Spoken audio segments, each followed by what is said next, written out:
Assalamualaikum warahmatullahi wabarakatuh. Perkenalkan, nama saya Muhammad Fatullah dari kelas RA 18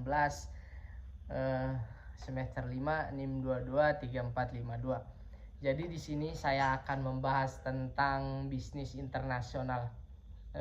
Jadi apa bisnis internasional? Bisnis internasional adalah kegiatan bisnis yang melibatkan transaksi atau aktivitas antara individu. Jadi perusahaan atau organisasi dari 2 atau lebih negara. Aktivitas ini mencakup perdagangan barang dan jasa, investasi lintas negara, transfer teknologi, dan kerja bisnis internasional lainnya. Jadi bisnis internasional ini menjadi semakin relevan di era globalisasi karena negara-negara saling terhubung melalui perdagangan, komunikasi, dan teknologi. Jadi di sini ada beberapa komponen utama dalam bisnis internasional. Yang pertama ada ekspor dan impor. Jadi ekspor adalah pengiriman barang atau jasa ke negara lain untuk dijual. Dan yang impor adalah pembelian barang atau jasa dari negara lain. Yang kedua ada investasi asing. Yang pertama ada investasi langsung, FDI, seperti membangun pabrik atau membeli perusahaan di negara lain. Yang kedua ada investasi portofolio. Jadi seperti membeli saham atau obligasi di pasar internasional. Yang ketiga ada kerjasama antar negara. Jadi joint ventures, aliansi strategi, atau Prancis dengan perusahaan di negara lain. Yang keempat ada manajemen dan operasi global.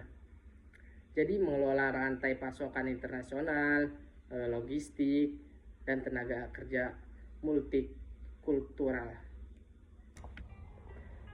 Jadi di sini juga ada beberapa faktor penting dalam bisnis internasional. Yang pertama ada budaya dan bahasa. Perbedaan budaya dapat mempengaruhi cara bernegosiasi, pemasaran, dan manajemen. Yang kedua ada hukum dan regulasi.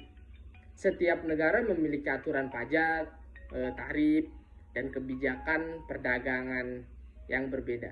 Yang ketiga ada kondisi ekonomi. Stabilitas ekonomi, nilai tukar mata uang, dan tingkat inflasi mempengaruhi keputusan bisnis.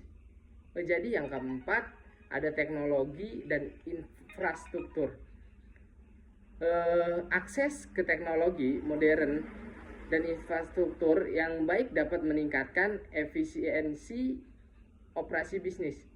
Yang kelima ada politik dan kebijakan pemerintah. Risiko politik, hubungan diplomatik, dan kebijakan perdagangan dapat berdampak besar pada bisnis internasional. Keuntungan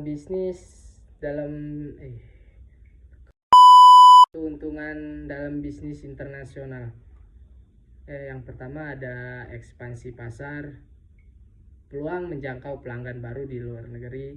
Yang kedua ada diversifikasi risiko, mengurangi ketergantungan pada satu pasar atau ekonomi.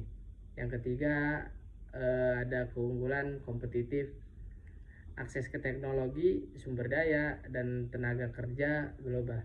Yang terakhir skala ekonomi, produksi massal untuk memenuhi permintaan internasional dapat menurunkan biaya. Di sini juga ada beberapa tantangan dalam bisnis internasional. Yang pertama ada kompleksitas operasional, perbedaan zona waktu, bahasa, dan hukum. Yang kedua ada fluktuasi mata uang, perubahan nilai tukar dapat mempengaruhi keuntungan. Yang ketiga persaingan global, harus bersaing dengan perusahaan dari berbagai negara. Yang terakhir, yang keempat, ada resiko politik dan keamanan, ketidakstabilan politik di negara tertentu. Mungkin itu saja yang saya bisa jelaskan tentang materi bisnis internasional. Mohon maaf kalau ada kekurangan. Billahi taufiq wal hidayah. Wassalamualaikum warahmatullahi wabarakatuh.